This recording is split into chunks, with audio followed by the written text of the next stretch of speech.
Ok, mis amados, muy buenas tardes, noches. Estamos la sesión número 9 correspondería, de acuerdo a nuestro cronograma en, en, en el sílabo que tenemos, en el instructivo, aunque hemos tomado algunas semanas para darles unas conferencias sobre las otras charlas del método inductivo de interpretación bíblica, simplemente la historia.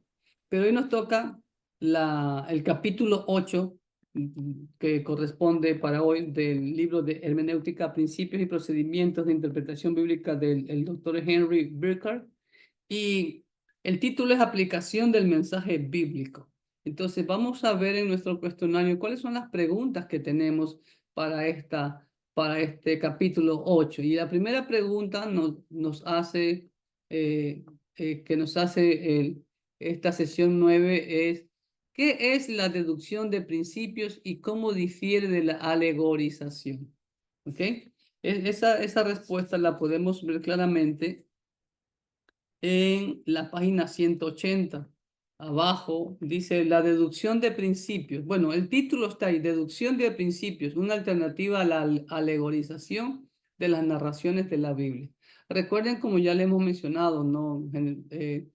Por lo general en los primeros siglos de la iglesia, este método era el que más se usaba, el método alegórico, pero lamentablemente no era lo que el autor bíblico quería transmitir, ¿no? Como por un ejemplo, ya hemos visto que es una alegoría. Por ejemplo, ya vimos un ejemplo sobre la matanza de los niños en Belén, ¿no? Que según el método alegórico, ellos interpretan de que, los que no creen en la Trinidad van a morir porque solo mataron niños de 2 años para abajo. Entonces no tomaron en cuenta a los de 3 años. Si ven, no sé dónde sacan ese disparate, ¿se dan cuenta? Entonces, eso es una alegorización. Ahora, ¿cuál es la deducción de principios? Es el intento, dice allí en el párrafo que está por la mitad casi de la página, dice: es el intento de descubrir en una narración los principios espirituales, los principios morales o los principios teológicos que tengan pertinencia para los creyentes de hoy. Se basa no en la suposición, yo no sé si es mala interpretación ahí, pero se basa en el hecho de que el Espíritu Santo escogió aquellos incidentes históricos que son registrados en las Escrituras para un propósito: darnos información, transmitir un mensaje o ilustrar una verdad importante, una doctrina, un principio o un fundamento espiritual, ¿no? Como yo siempre le he dicho, cuando ya les enseñé sobre el método que nosotros usamos, que es prácticamente el resumen de todo lo que este libro dice, ¿no? Como por ejemplo, nosotros estamos viendo el libro de Números en nuestra iglesia, lo estamos estudiando en forma expositiva. Ya les voy a explicar qué significa la forma expositiva, que es una de las preguntas al final de esta tarea. Ahora bien, en el libro de Números hay dos relatos sobre todos los periodos del viaje que Moisés y el pueblo de Israel tomaron, ¿no? Pero en los primeros capítulos de Números solamente dice que partieron del monte Sinaí, ¿no? Hacia el desierto de Parán. Y bueno, ocurrió algo ahí en el camino, que el Señor mandó fuego porque se comenzaron a quejar, algo que esto, ¿no? Y después la gente extranjera recordaba el tiempo en Egipto. Y entonces ahí hay unos nombres como Kibrot Hataaba, ¿no? Y de ahí partió el pueblo a Hazerot y se quedó en Hazerot. Y después de Hazerot prácticamente ya llegamos directamente al desierto de Parán, como dice Números 12. Después el pueblo partió de Hazerot y acamparon en el desierto de Parán, ya en Cades Barnea. Es decir, el capítulo 12 11 y 12 resume todo el viaje.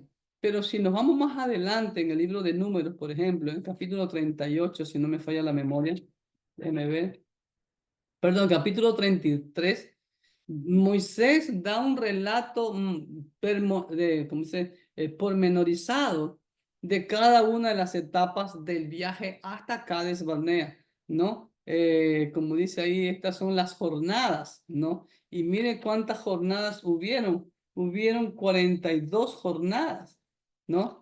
Entonces, muchos de esos nombres, claro que no aparecen geográficamente en la actualidad, porque solamente fueron momentos de una corta estadía ahí. Recuerde que la nube es la que los movía, ¿no? Entonces, esa es la diferencia, como digo, en la deducción de los principios. Pero el Espíritu Santo solamente usó a Moisés para que narre ciertos eventos que ocurrieron en esa trayectoria, como la queja de los israelitas, como vemos también la murmuración de la hermana de Moisés, ¿no? Después sobre los espías. Entonces, todos esos relatos históricos tenemos principios y verdades y también podemos encontrar fundamentos bíblicos, teológicos, espirituales en cada uno de esos pasajes. ¿Ok? Entonces, eso es lo que significa la deducción de principios, de descubrir en una narración los principios espirituales, morales o teológicos que tengan pertinencia para los creyentes de hoy. ¿Ok? ¿Y cuál es la diferencia con la alegorización? En el último párrafo lo dice. A diferencia de la alegorización que da a la historia un nuevo significado asignado a los detalles, asignando a los detalles importancia simbólica que el autor original no pretendió darle, ¿sí ve? Da una importancia simbólica que el autor no quería expresar. La deducción de principios procura derivar sus enseñanzas de una comprensión cuidadosa de la historia o del evento mismo. ¿Ok? Eh, Eso es con respecto a la primera pregunta. La segunda pregunta nos dice, ¿cuáles son las directrices para la deducción de principios?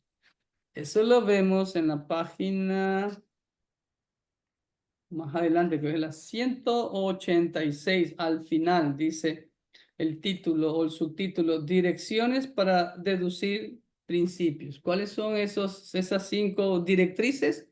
Eh, son, número 1, la deducción de principios se concentra en los principios que están implícitos en una historia y son aplicables a través del tiempo y de la cultura. ¿Ok? Número 2, cuando derivamos el significado de una historia como una base para deducir principios, siempre se debe desarrollar el significado a partir de un cuidadoso análisis histórico y del léxico. El significado debe ser el que el autor quiso comunicar. Como le decía, ¿por qué el Espíritu Santo solamente narra ciertas cosas? Si usted se da cuenta, amados hermanos, el libro de Números resume 40 años prácticamente del pueblo de Israel que anduvo en el desierto. El libro de Deuteronomio, que continúa el libro de Números, ya narra cuando el pueblo de Israel ya llega a la frontera de la tierra de Canaán, después de los 40 años. ¿Se dan cuenta?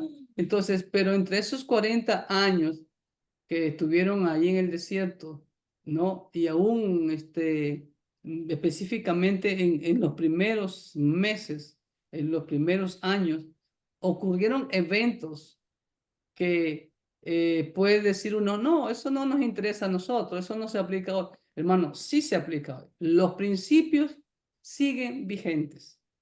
Los principios de liderazgo, como por ejemplo es lo que vemos en el libro de Números, siguen vigentes, ¿no? Los principios teológicos, todos los fundamentos espirituales, verdades que pueden ser buenas o malas, ¿no?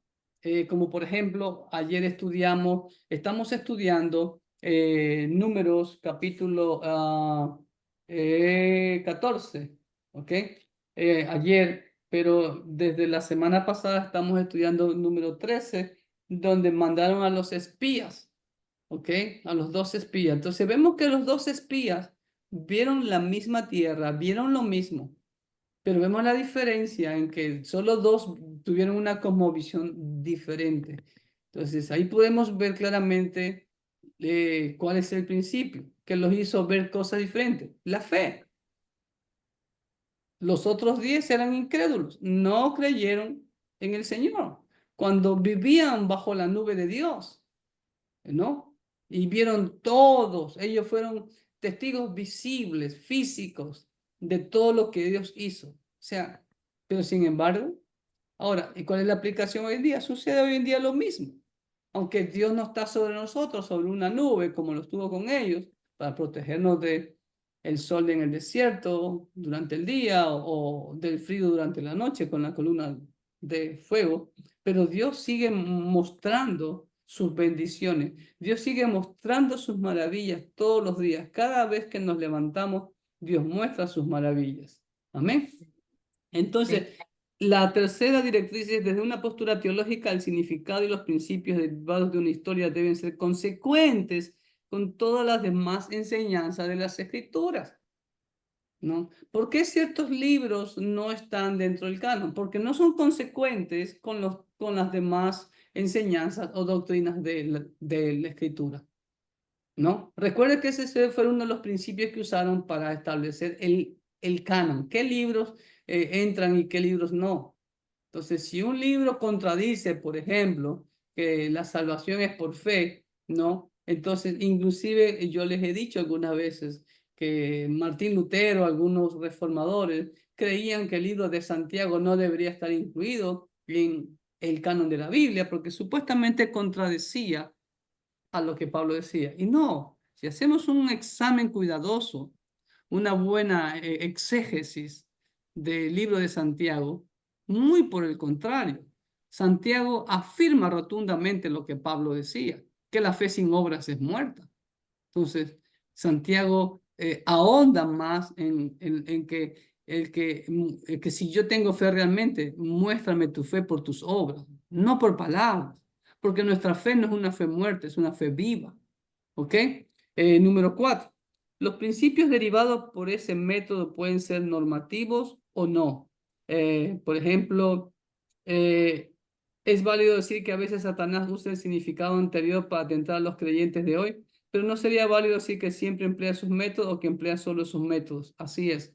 No solamente emplea, Satanás emplea todas las artimañas habidas y por haber. Por ejemplo, la misma artimaña que usó con Eva, ¿las usa hoy en día? Sí, han pasado casi 6.000 años y le siguen dando resultados. Poner duda en el corazón humano, ¿eh? Con que Dios ha dicho. ¿Sí ven? Entonces, vemos hoy en día eso, hermano.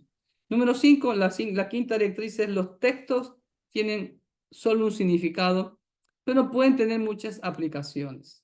¿Amén? Entonces, esa es la respuesta a la segunda pregunta. Ya se las estoy contestando prácticamente. La pregunta número 3. Permítanme un ratito, está en la página 190, si no me falla la memoria. 191.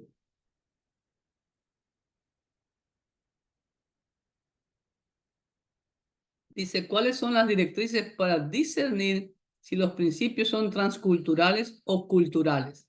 No sé si que me entienden si entienden esa pregunta. ¿Entienden la pregunta? ¿Principios transculturales o culturales? ¿Entienden o no? ¿Sí? ¿No? Pienso que ahí se refiere a si es algo propio de Israel o si es ¿Correcto? algo que se puede ser aplicado a otras culturas o países. Correctísimo, esa es la pregunta, así es. O sea, ¿solo se aplica para Israel o también se aplica para otros países, otras culturas? Eso es transcultural, ¿no? Como por ejemplo, nosotros, el hermano Marcelino, su esposa, que vivimos acá en Estados Unidos, en nuestras iglesias es transcultural. Aquí tenemos hermanos de diferentes culturas, ¿no? Y de diferentes tratos. Entonces, y cada país tiene su propia cultura, sus propias palabras, ¿no? Y eso a veces un poquito, ¿cómo le digo? Que los hermanos tienen que aprender, que somos de diferentes culturas. Entonces, a veces puede traer un poquito de fricción eso. Pero las directrices que Dios da en su palabra para determinar si los principios son transculturales o culturales, lo podemos ver en la página 191. La primera directriz es determinar la razón dada por el principio. ¿Ok? ¿Cuál es la razón para ese principio? Por ejemplo, y tiene que para eso estudiar todo el contexto, como siempre digo, del pasaje y del libro en general. Por ejemplo, todos los domingos que yo expongo el libro de Números, el primer slide, el primer, ¿cómo le digo? Slide, la primera diapositiva que yo presento es la misma. ¿Y cuál es esa diapositiva o ese post que siempre pongo antes de empezar ya a escudriñar el pasaje que nos toca? El reino no funciona en caos, funciona con orden, roles, responsabilidad y santidad, ¿no? Aquí lo estoy viendo el post ese que tengo ahí. Entonces, ese es el contexto del libro de Números. Y no solamente, ya vimos si nosotros hacemos el estudio de los libros de la ley, ustedes ven como Éxodo en la salida. Levítico ya son las leyes que ya establecen a la nación de Israel. Pero Números es cómo funciona, cómo camina ese pueblo hacia el cumplimiento de la misión. ¿Cuál era la misión en el libro de Números? Llegar a la tierra prometida. ¿Pero qué pasó? La incredulidad obstruyó ese cumplimiento de la misión. Entonces, de que llegaran en unos cuantos días. La incredulidad, porque vieron gigantes, vieron ciudades amuralladas, hicieron llorar al pueblo, el pueblo se quejó, pensaban en volverse a Egipto, elegir a un capitán, apedrear a los líderes espirituales, ¿no? A los verdaderos siervos de Dios, ¿se dan cuenta? Entonces, terminó siendo un caos y pagaron ese error vagando en el desierto, o no tanto vagando, pero se establecieron prácticamente en Cades Barnea 38 años. ¿Ok? Entonces, todo eso hay que tener siempre en consideración. ¿Ok? Entonces, determinar lo más certero posible el principio que subyace tras el mandamiento de conducta dado. ¿Ok? ¿Dónde estoy? No, ese no es. A ver, estoy en la pregunta 3, ¿no? Sí, ok, no. La segunda directriz es en la página 192. Segunda dice, si la razón de un principio es cultural, entonces el principio puede serlo también. Como por ejemplo, hermanos, cuando una persona llegaba a la casa de otra persona, ¿cómo se lo recibía? ¿Alguien lo sabe? Cuando una persona llegaba de visita a otra casa, Ujú. Por con ejemplo, alegría, Marquito, trataban de agasajarlos sobre todo con comida, la comida. bienvenida.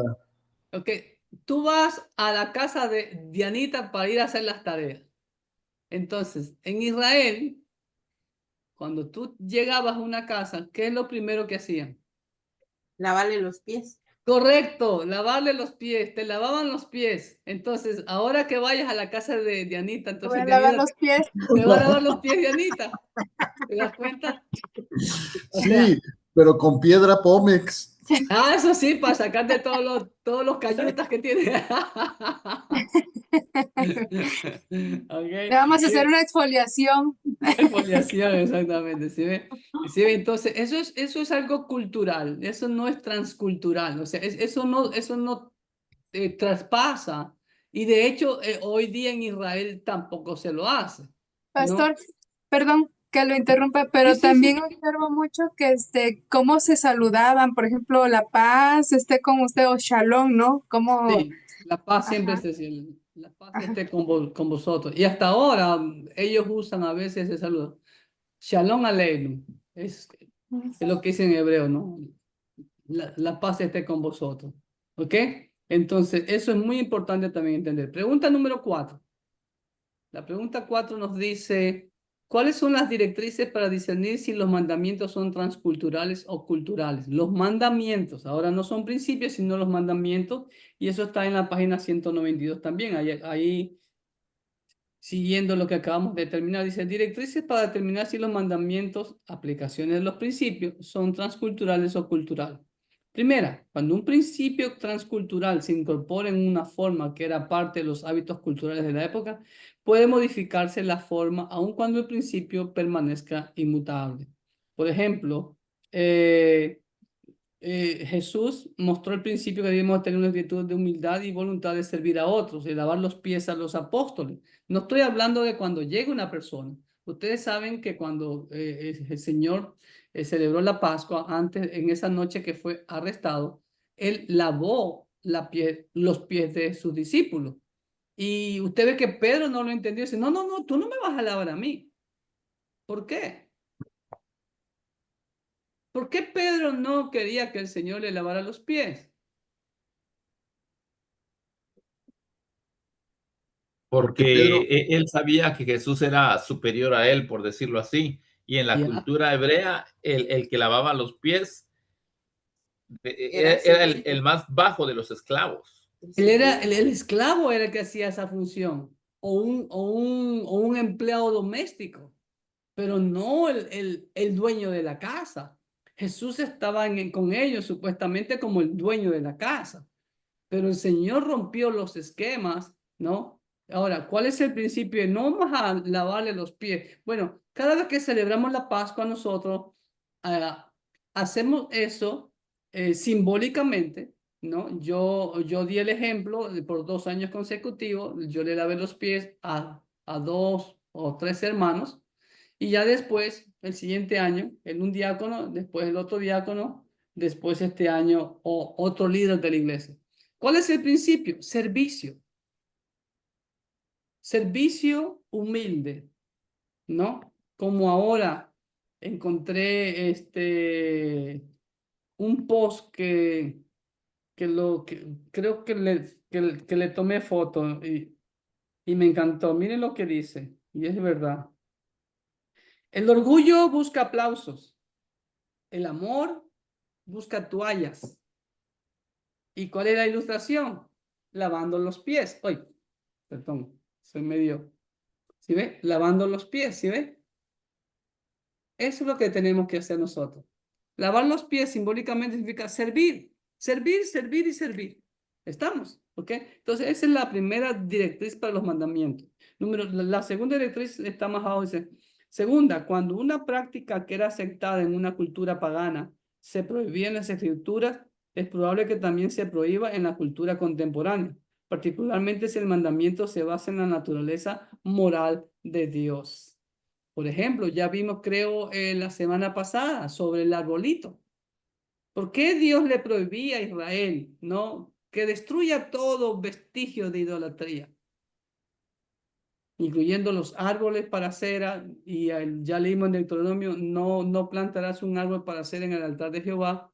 ¿Se dan cuenta? Porque todo indicio pagano, todo que me haga desviar de la verdadera adoración al Señor ya es paganismo. ¿Estamos? Entonces, son aplicables todavía esos principios. Usted vio, por ejemplo, vamos en uno de los desafíos mentales, vamos a hablar sobre eso también, ¿ok? Número 3, la tercera directriz, es importante identificar a las personas que recibieron el mandamiento y aplicar el mandamiento discriminadamente a otros grupos. Si un mandamiento fue dado solo a una iglesia, esto puede indicar que pretendía ser solo una práctica local en vez de universal. Y esto lo vamos a ver también en uno de los ejemplos de desafíos mentales. ¿Ok? Porque, por ejemplo, usted ve cosas o frases o posibles mandamientos del apóstol Pablo a una persona en particular, pero no lo dice en todas las cartas a las iglesias. ¿Ok? Entonces, todo eso tenemos que tener muy presente a la hora de poder interpretar y no malinterpretar el texto o hacer una eisegesis, ¿no? sacar nuestra propia conclusión, no lo que el autor quería decir. ¿Estamos? La quinta pregunta es, ¿cuál es la quinta pregunta? ¿Cuáles son los pasos en aplicar los mandamientos bíblicos de una cultura de un tiempo a otra? Ahí, a continuación, está lo mismo. Algunos pasos sugeridos para traducir los mandamientos bíblicos de una cultura y tiempo a otra son, número 1, determinar lo más exactamente posible el principio que subyace tras el mandamiento de conducta dada. Por ejemplo, los creyentes deben juzgar el pecado individual en su iglesia local cometido por creyentes, porque si no se corrige, el mal afectará a todo el grupo. Claro que sí. Y me da un pasaje, ¿no? El pasaje de 1 Corintios 5 que habla sobre el incesto que había dentro de la iglesia. Entonces, ¿y cuál es el principio que tenemos que adoptar ahí? Mateo 18. Jesús dijo, si tu hermano peca contra ti, ¿qué tiene que hacer usted? ¿Publicarlo por Facebook? No, ir a hablar con él, confrontarlo de manera directa. A nadie se lo comuniques, sino que tú lo vistes, tú fuiste el primero en saberlo, usted tiene que ir a hablar al hermano.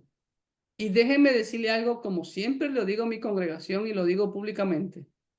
Cuando la Biblia dice, si tu hermano peca contra ti, vuelvo y repito, no está exento ningún pastor, ningún siervo líder. Como yo le he dicho a mi congregación, si usted ve a Pastor Clever que está cometiendo un pecado y usted se queda callado, usted es cómplice de ese pecado mío. Usted tiene que acercarse a mí con amor, respeto, humildad y mansedumbre, a que yo me arrepiente de ese pecado. Si tu hermano se arrepiente, que dice Mateo 18, has ganado a tu hermano. Pero si no se arrepiente y continúa con la misma actitud, ahí, segundo paso, busca al pastor.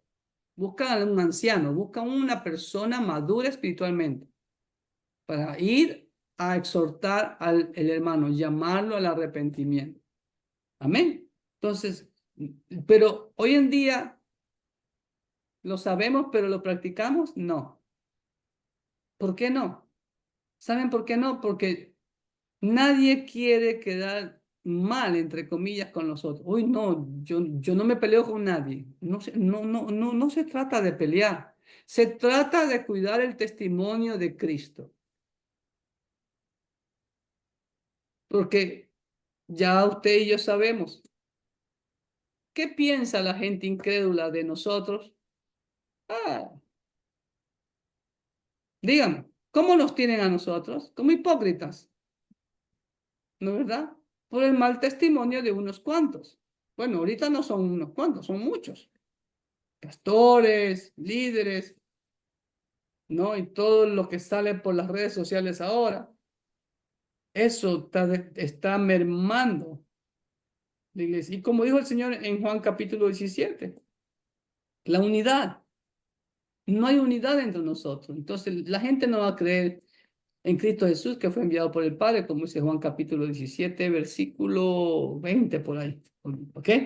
Entonces, es muy importante eso. Número 2, determinar si el principio es permanente o si está limitado a una época transcultural o cultural.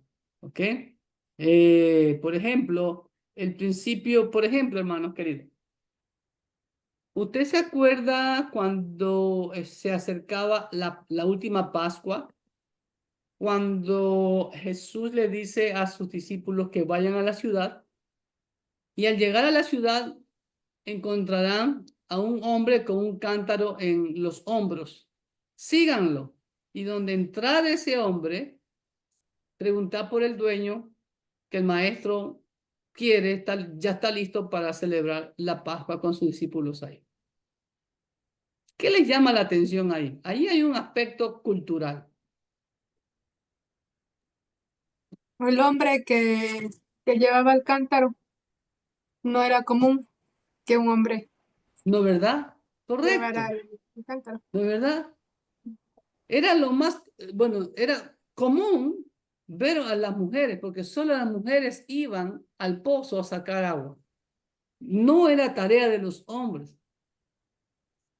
Y por eso es que los discípulos no le preguntaron, Señor, ¿y cómo vamos a reconocer a ese hombre? ¿Cómo es? ¿Qué llevará vestido?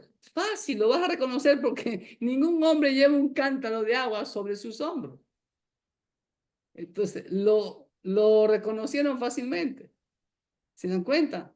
Entonces, pero eso era dentro de esa cultura. Hoy en día se aplica en Medio Oriente, la verdad que no sé, creo que ya no se aplica eso, ¿no? Ya no hay tampoco, solamente entre los beduinos es que hay de que tienen que ir a agarrar agua del pozo, esto que el otro, pero ya hoy en día en las ciudades todo ya está modernizado, ¿ok? Ahora, número 3. Si un principio es transcultural, estudia la naturaleza de su aplicación a la conducta en nuestra cultura. ¿Ok? Ya vamos a ver también, como le digo más adelante, con un ejemplo en los desafíos mentales. ¿No? Es grande el peligro de conformar el mensaje bíblico a nuestros moldes culturales. Cuidado. Como por ejemplo, hermano, cuando Pablo dice que la mujer use velo en la iglesia, ¿eso se aplica hoy en día también para nuestras iglesias? No. ¿Cuál era el principio ahí? El principio era, el velo era señal de sometimiento de la mujer al esposo. Nuestra cultura no usa velo, ¿no es verdad? Entonces, usamos otras formas de expresión de sumisión, ¿no? Por ejemplo, a mí me sorprendió, no sé si es en todo México, me imagino que no, pero cuando yo pastoreaba en Mississippi, había una hermanita ya grande, como dicen ustedes, mayor, y ella decía, yo a mi Señor, yo lo trataba bien.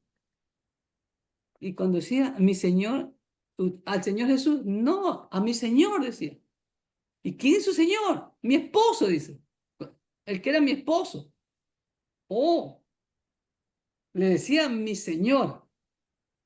A ver, Dianita, ¿cómo tú le dices a tu esposo? Mi Señor.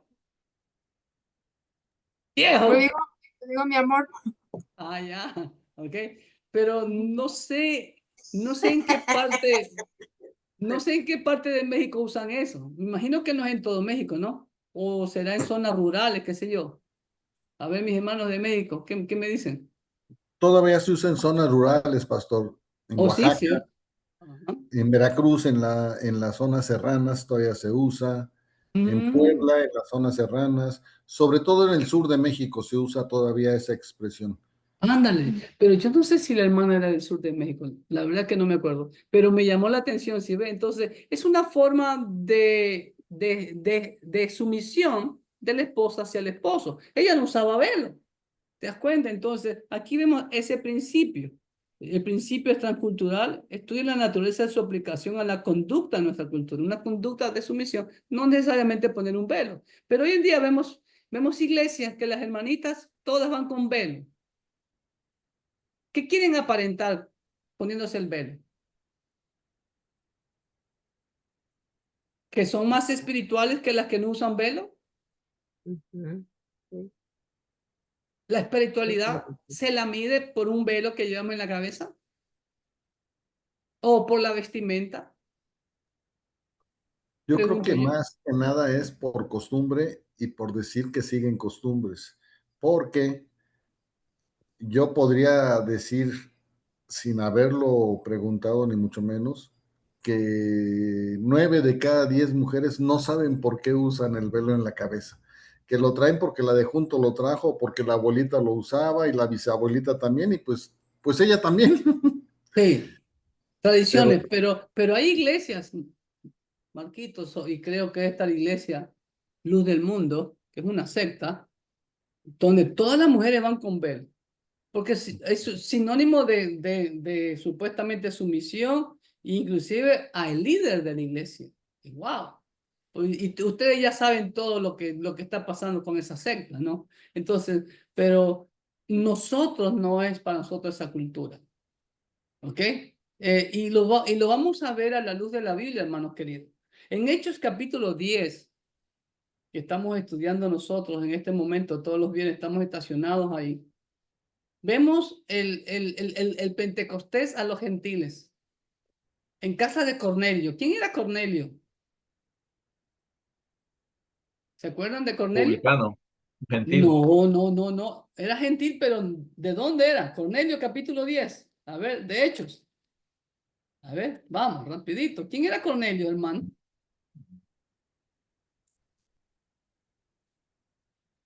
Capítulo 10, versículo 1. Había en Cesarea un hombre llamado Cornelio, centurión de la compañía llamada La Italiana.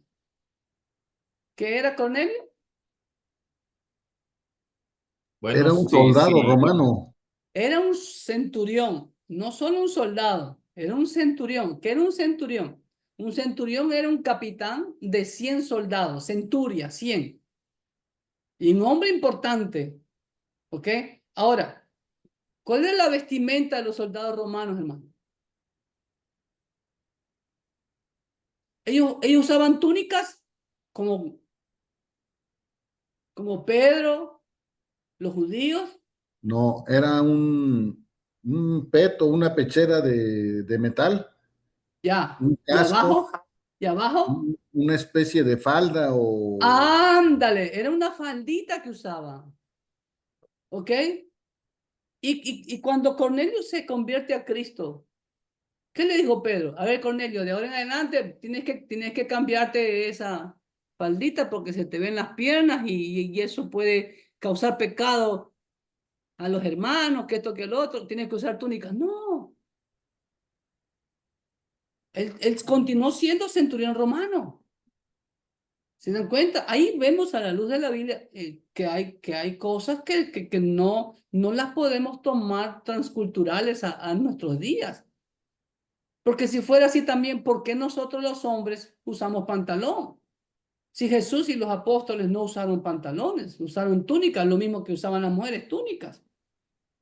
Dígame. Oiga, pastor, pero bueno, sabemos y hemos visto que hay personas que lo hacen aún dentro de las iglesias cristianas, que usan su velo. El hecho también que lo usen, también se podría decir que está a estas alturas, a estos tiempos, que está mal también que lo usen.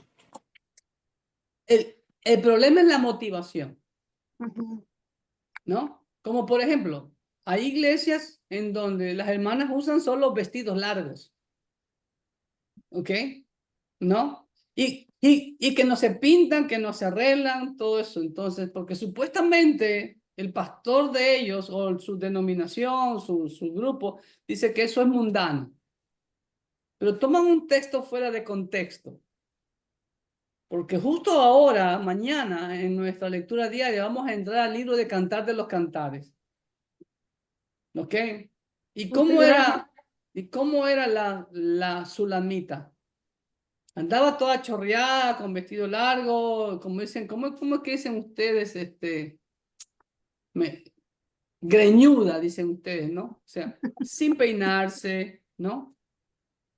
No, la Sulamita al cantar de los cantares, ella se maquillaba, se echaba perfume.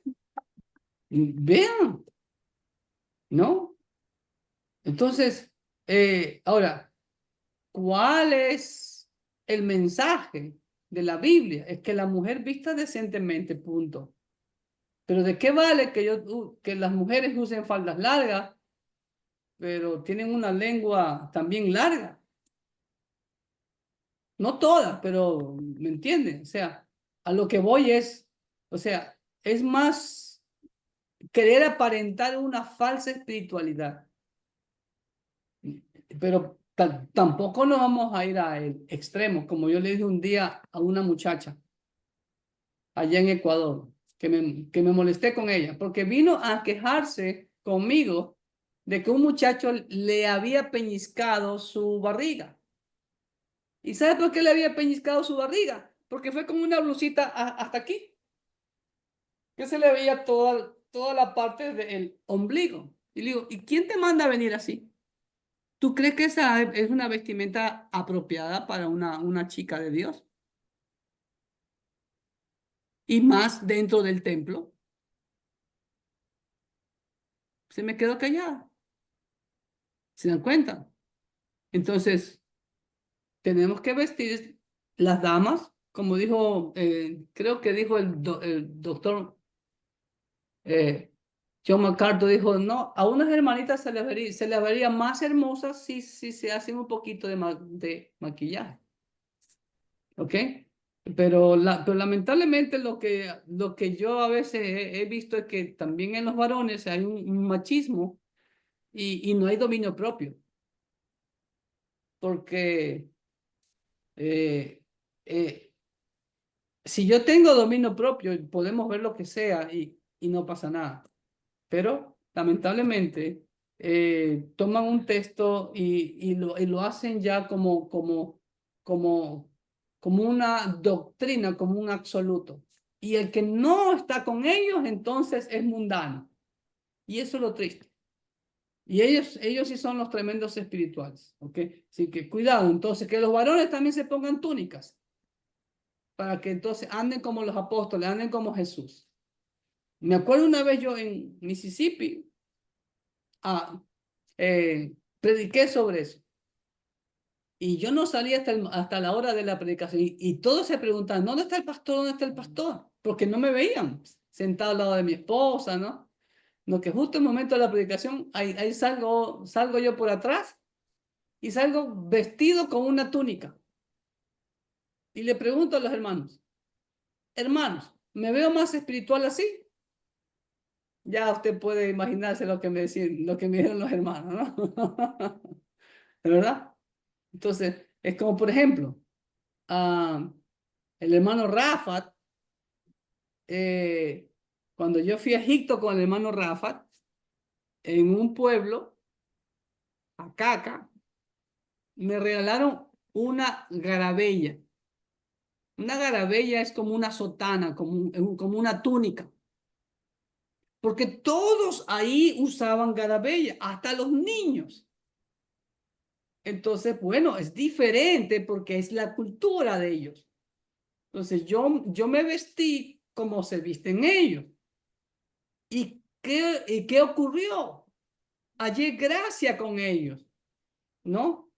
Me invitaron a caminar por el medio del pueblo, ir a orar por una persona que estaba ahí tullida en el portal de su casa. Y yo parecía esos políticos en campaña con la gente toda atrás, así siguiéndome. ¿Sí ves? Me invitaron a que vean unos campos de sembríos en donde habían instalado una pila de agua, ¿no? Agua pura, fresca, ¿no? Y yo parecía como el alcalde de ese pueblo, ¿no? ¿Sí ve? ¿Por qué? Porque accedí al regalo que me dieron, ¿me entiendes? Humildemente lo acepté y me lo puse, ¿no? Entonces, pero si yo me pongo eso aquí, dígamelo, ¿qué me van a decir? Bueno, aquí en donde yo vivo hay gente que anda así, porque aquí hay muchas culturas, pero en Mississippi no hay muchos árabes, no hay muchos musulmanes, no hay muchos hindúes, ¿no es verdad? ¿Sí o no, Marcelino? Peor en el pueblito en donde yo vivía, ¿no? Que es más, fíjense, cuando el hermano Rafa, el egipcio, fue una ocasión a Mississippi, fuimos al supermercado Walmart y él me agarra del brazo y me lo pone así. Así íbamos caminando los dos. ¿Sí me ven? ¿No? ¿Qué creen que era la impresión de la gente el vernos así? Aquí en Estados Unidos, Sí, pues que eran homosexuales, que eran pareja. ¿no es verdad? Entonces, pero como era el pueblo donde yo vivía y todo el mundo me conocía, aún los gringos, aún los afroamericanos, me decían preacher, preacher, todos me conocían como el preacher, el Hispanic preacher, ¿no? Entonces yo le decía A la cajera le digo, él es mi amigo de Egipto. O sea, para que entiendan, ¿no? De que eso es una cultura, eso es algo cultural en ellos. Es Y sabe normal que en su sí, cultura. es normal, pero es normal entre el mejor amigo. Eso no se le hace a cualquiera, sino que el que le abraza, el que le agarra del brazo al otro, ¿sí? Es porque es su mejor amigo. ¿Te das cuenta? Pero tú ves cómo allá tiene un significado muy diferente acá. ¿Te das cuenta? Totalmente opuesto. ¿Ok? Así es lo que dice ahí. Número 4. Si debe cambiarse la expresión por el comportamiento de un principio, habrá que sugerir una equivalencia cultural que pueda expresar adecuadamente el principio de origen divino que está detrás del mandamiento original. Como ya lo expliqué. El velo como señal de sumisión. Otras formas de sumisión. Mi amor, dígame, mande. Por ejemplo, los ecuatorianos usamos mucho el mande. Mande. Los colombianos dicen sí, señor, sí, señor. ¿Ok? Entonces, son expresiones, no necesariamente un verbo. Ahí es lo que dice el punto número 4. El número 5, ¿cuál es el paso sugerido número 5? Si después de un cuidadoso estudio la naturaleza del principio bíblico y el mandamiento que lo acompaña siguen en duda, hay que aplicar el precepto bíblico de la humildad. Aquí habría que aplicar el precepto que Pablo enseña. Si eso edifica, hagámoslo. Si eso hace tropezar a mi hermano, no lo hago. Si eso glorifica a Dios, hagámoslo. Si eso no glorifica a Dios, no lo hagamos. Pero si lo hago para aparentar, porque déjenme decirles algo. Yo me quedé curioso cuando fui a Egipto y vi a las mujeres todas forradas así, ustedes ven, ¿no? Que solo con, ¿no? Solo con una ventanita aquí, que inclusive, y que usan hasta guantes, que lo único que se le ve son los ojitos. Y yo le tomé foto inclusive a un par de mujeres, una de ellas estaba así totalmente forrada, y estaban comiendo. Y entonces ella se levantaba la telita que tenía aquí, ¿no? Y ahí se metía la comida. Son tan picky. Entonces yo preguntando, me dicen, ¿a qué se debe eso? Que los maridos los obligan. Me dicen, no necesariamente los maridos la obligan, como en el caso de Afganistán, ahí es obligación usar el burka. Pero acá es porque ellas quieren aparentar ante las demás que son más espirituales que las otras. Y déjenme decirles algo, que me quedé sorprendido allá en Egipto, usted ve que las mujeres van todas forradas y usted no ve a un hombre agarrado de la mano con otra mujer y mucho menos dándose besito en público o ir abrazado con su esposa, no. Pero sin embargo, me quedé sorprendido con los almacenes de lencería femenina. Dije, wow, ¿y cómo es esto? Decía yo, ¿no? Entonces, ahí preguntando, dice, sí, eso es, pero solo para la intimidad con el esposo. ¿Me entienden? Así que ese es el principio. Ahora sí, vamos a la siguiente pregunta. ¿Cuál es la siguiente pregunta? La última que nos queda, creo que es la número 6. ¿En dónde está la respuesta a la número 6? Hermano, volvamos al principio. En la página 94. 179. ¿Tú en la 194? Resumen del capítulo. Ok. Aplicación del mensaje. Resuma las ideas principales del capítulo, aplicación del mensaje bíblico. O sea, tienes que resumir unas ideas de todo este capítulo. ¿Tú qué pusiste, Marcelino? Pastor, Sí. antes de continuar aquí, muchas veces, o yo podría decir siempre, todo lo que viene en la Biblia lo aplicamos en la actualidad y siempre se ha aplicado. Las leyes, yo creo que el 99.9% de las leyes en el mundo emanan de la Biblia.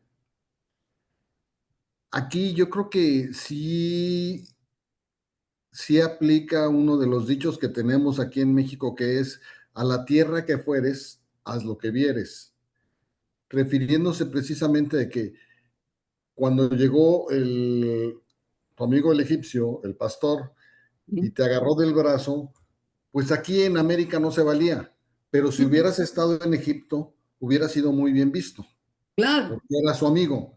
Ajá. Entonces es algo de lo que dice aquí, o lo que comentabas hace rato de Cornelio, de que nadie le dijo cámbiate de ropa.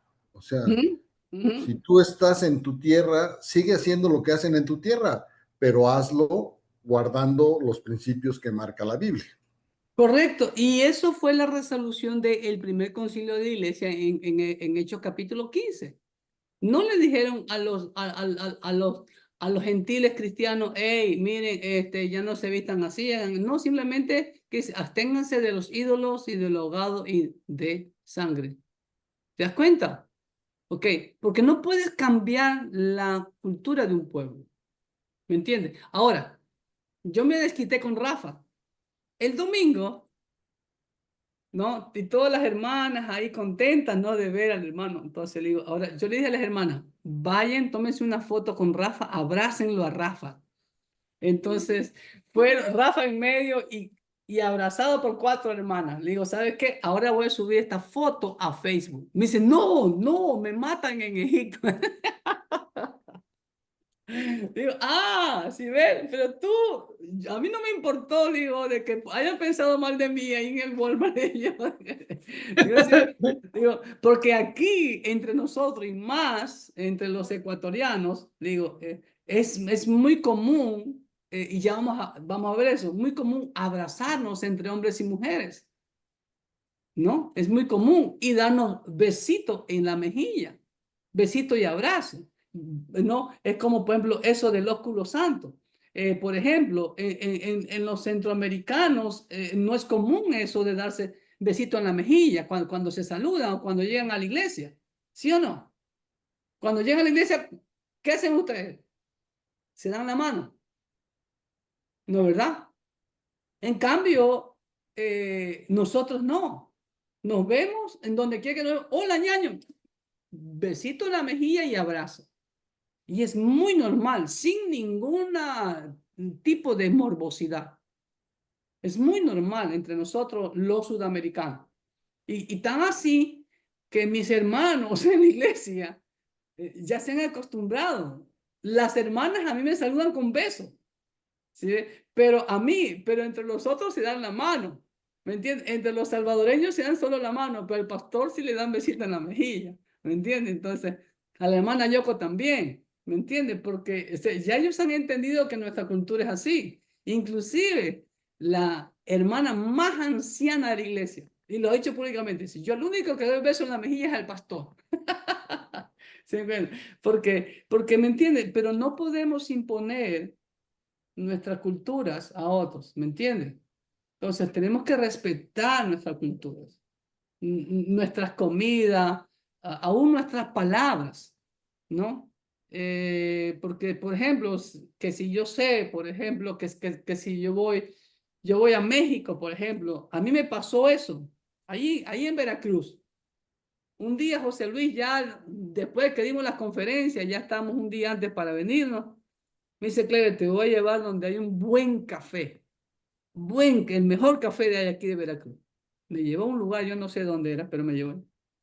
Entonces, había café molido.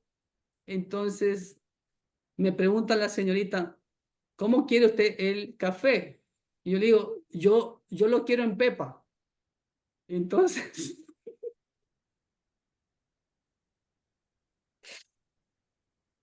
entonces no me contestó y se puso furiosa.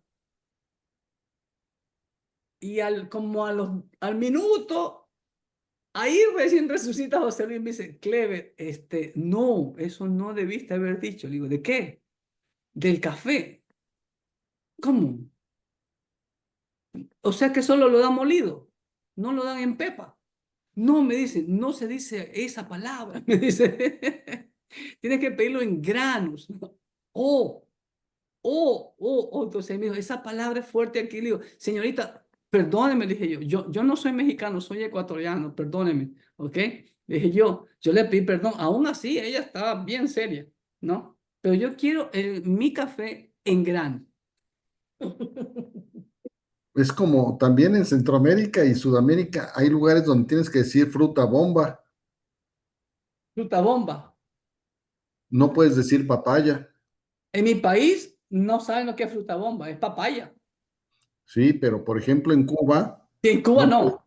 ah, Sí. es a lo que voy, y es lo que decimos, son costumbres, a la tierra que fueres, haz lo que vieres. Exacto, o sea, entonces hay que respetar cada uno con su forma, con su dialecto, etcétera, etcétera. Ok, la pregunta 6 está, yo la he tomado en la primera página donde está el capítulo 8, en el último párrafo, ¿no? Porque ahí está prácticamente el resumen del capítulo. Miren lo que dice.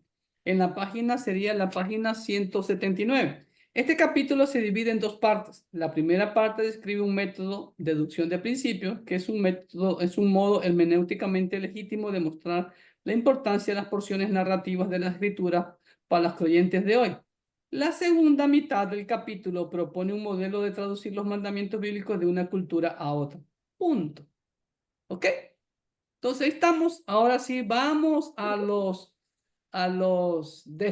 destructores de mente, como le dice la hermana de Anita, porque le duele la cabeza con los desafíos mentales. ¿Cuál es la respuesta al desafío mental 58? A ver, alguien que me lea, por favor. ¿Cuál es el desafío mental 58 en el libro? Y que me dé la respuesta, vamos. A ver, ahora sí, participen ustedes. Página 195.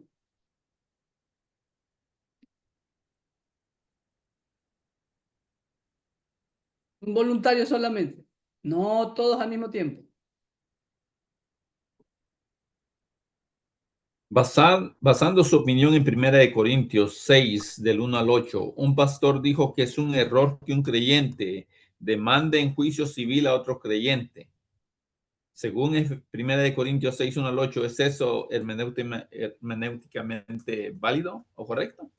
Ok, vamos a leer el pasaje para los que de pronto no se acuerden que dice 1 Corintios 6 del 1 al 8. Es un problema en la iglesia de Corintio entre hermanitos. Miren lo que dice. ¿Osa alguno de ustedes cuando tiene algo contra otro hermano ir a juicio delante de los injustos y no delante de los santos? ¿O ustedes no saben que los santos han de juzgar al mundo? Y si el mundo ha de ser juzgado por nosotros, ¿ustedes son indignos de juzgar cosas muy pequeñas? ¿Ustedes no saben que hemos de juzgar a los ángeles? ¿Cuántos más las cosas de esta vida? Sí, pues, tenéis juicio sobre cosas de esta vida, ¿ponéis para juzgar a los que son de menor estima en la iglesia? Para vergüenza de ustedes se los digo, pues, ¿qué? ¿No hay entre ustedes a un sabio? ¿No hay entre ustedes uno que pueda juzgar entre sus hermanos? Sino que el hermano con el hermano pleita en juicio. Y este juicio lo hacen ante los incrédulos. Así que, por cierto, es ya una falta entre ustedes que tengan peleas entre ustedes mismos. ¿Por qué no sufren más bien el agravio? ¿Por qué no sufren más bien el ser defraudados? Pero ustedes cometen el agravio y defraudan, y esto a los hermanos. A ver, ¿cuál fue tu respuesta, Marcelino? Mi respuesta es de que debemos de recordar lo que el apóstol Pablo también nos dice en Romanos 13, de someternos a toda autoridad. Hay situaciones en las que sí es posible que el pastor o un hermano de la iglesia pueda darnos una guía, y hay situaciones en las que definitivamente necesitamos ayuda civil y penal. Ok, entonces tú dices sí y no a la vez. Ujú. Dice, basando su opinión, 1 Corintios 6:8, es un pastor dijo que es un error que un creyente demande en juicio civil a otro creyente. Hermano, yo experimenté esa situación en Mississippi. Yo compré una propiedad a un doctor muy reconocido ahí en el pueblo, porque ahí todos se conocen, recuerda. Cristiano, aquí ahí la mayoría eran cristianos. Y pues él me dio un documento, él me dio el financiamiento, yo le di una buena parte y la otra parte, bueno, era como 50% más o menos, el otro 50% era pagadero mensualmente a 3 años. Le pagué los 3 años, pagué, papá me dio un documento, con ese documento ya fuimos a la ciudad, fuimos al condado, todo lo puse a nombre de mi esposa. Y así, supuestamente esa casita era nuestra. Y ahí ya después yo la arreglé, ahí ya la rentamos, ¿no? Para tener un ingreso extra. Tenía que cortarle toda la yarda, eran más de 4 acres de terreno. Y nos mudamos para Virginia y ya después con el tiempo, usted sabe, bien difícil mantener eso a lo lejos, entonces decidimos venderlo. Y ya había un comprador, pero resulta ser que el comprador va al banco y el banco le dice, no, esa propiedad no es de la señora Jiménez. Esa propiedad hasta nombre de una gringuita que falleció. Ah, ¿y cómo es eso? Entonces, yo tuve que viajar a Mississippi e ir a hablar con el doctorcito. Le dije, mire, ¿qué está pasando? Esto, que lo otro, ta. Entonces, yo le dije, yo no quiero llevarlo a la corte. Yo soy pastor, usted es cristiano, y la Biblia me dice, de acuerdo a este pasaje, que tenemos que arreglarnos entre nosotros. Así que, arrégleme este asunto, porque usted me está vendiendo me ha vendido una propiedad que no es suya. Y eso es un delito, le dije yo. Entonces, bueno, no, me mandó con el abogado que le hizo los papeles. No, me dice, no, lo que pasa es que tiene que esperar, son 8 años. Ya una vez que cumple los 8 años, automáticamente ya la casa pasa a nombre de tu esposa. Bueno, le creí. Seguimos esperando aquí en Virginia. Pasaron los 8 años ya nuevamente y otra vez el mismo problema. Tuve que ir a Mississippi, hablar con él. Le dije, mire, yo he venido desde Virginia, Ya no quise hablar con ese abogado porque entonces, pero fui a hablar con otro abogado que el que hizo la documentación, pero estaba en otro pueblo. Hasta allá lo Pero fui sí a habían buscar. hecho documentación. Sí, Ok. yo tenía un deed, algo así, yo no me acuerdo qué decía ahí. Entonces fui, busqué al abogado que había hecho los papeles y había firmado ahí. Lo fui a buscar en Decatur. No, no sé si tú te ubicas. Cerca de Newton, Mississippi.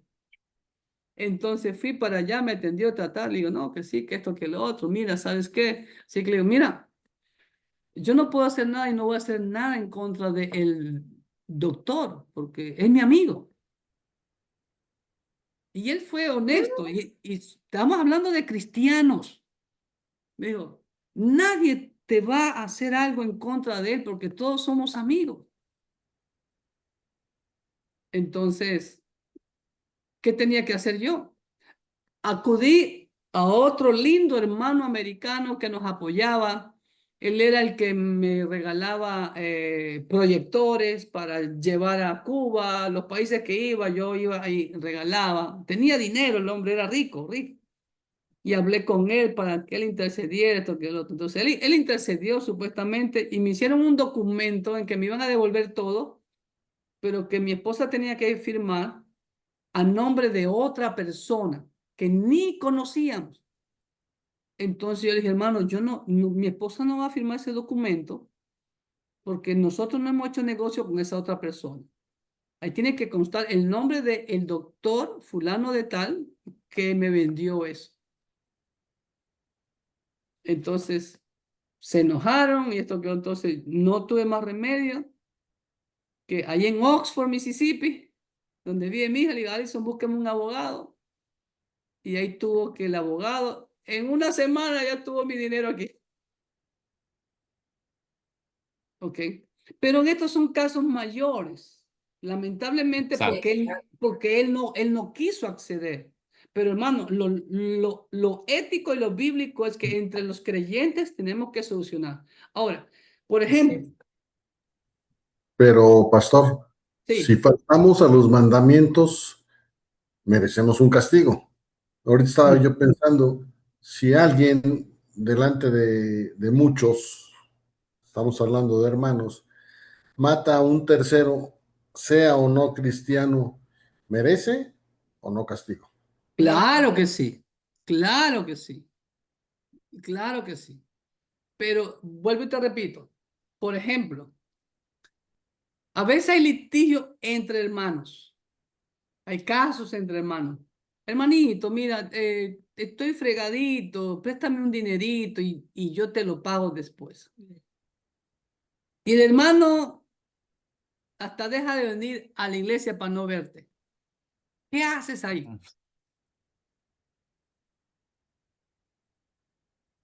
Bueno, depende de la cantidad. Si son 100, $200, pienso yo que cualquiera dice, no hay problema.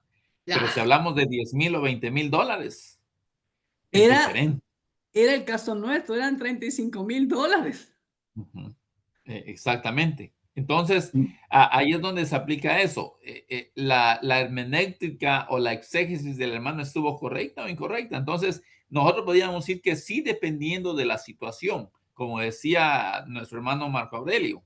Ya si alguien mató a Claro, alguien o si claro, alguien correcto, defraudó a alguien. porque yo hice todo, como dice la Biblia, mientras dependa de ti, está en paz con todo. Yo le dije, yo no quiero problemas, devuélvanos el dinero, ¿ok? No ha pasado nada, pero que me dé un documento con su nombre. Si el documento que me dio primero estaba el nombre de él. Ujú. Resulta ser que esa propiedad, la abuelita de él se la había dado a sus 8 nietos y solo 2 habían firmado. Entonces yo le dije, hermano, usted me vendió una propiedad que no era suya y eso es estafa.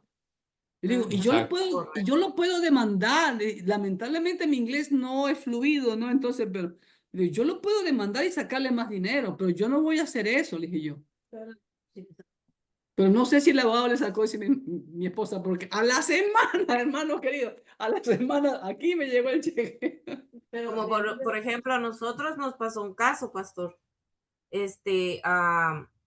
Con nuestra casa, como estamos construyendo una casa, y resulta que habíamos hecho ya trato con el electricista. Y se supone que ya habíamos comprado El el material. material y todo eso. Y él dijo, sí, hay que, deme, estoy enfermo, adelánteme aquí. Bueno, y total que ya llevaba la cantidad del, como por decir, el 75% del dinero. Y No he hecho mi nada. hermano dice, sí, mi hermano, cuando mi hermano se dio Y cuenta, el material, el alambre, ya no estaba. ya se había comprado, pero desapareció. Ya no estaba, estaban las cajas, pero ya no estaba el material. Mi hermano, cuando fue a ver adentro de la bodega donde tenemos todo, dijo, ¿y dónde? ¿Y qué había? Nada más cajitas vacías chiquitas. Y dijo mi hermano, ¿qué pasó? Y él preguntó, ¿y saben dónde está? Y todo. Vino el electricista, le dijo a mi hermano, oh, sí, yo ya lo metí en la casa. Ok, dijo mi hermano, está bien. Y él no me dijo nada. Pero después que mi hermano, como pasaron como unas 3 semanas, mi hermano me dice, yo tengo un presentimiento, me dijo, te voy a decir algo. Y le digo, sí. Y me dice, yo no sé, pero siento en mi corazón de que algo no está bien aquí. Y yo fui a buscar fui a jalar si estaba dentro los cables, dijo, en la tubería. Estaban Y en vi, videollamada. Ajá. no, pero me dijo, y vi, y si hay, me dijo, entonces lo dejé así. Pero yo tengo un presentimiento, me dijo, anda a contratar otro electricista, aunque le paguemos, le dije.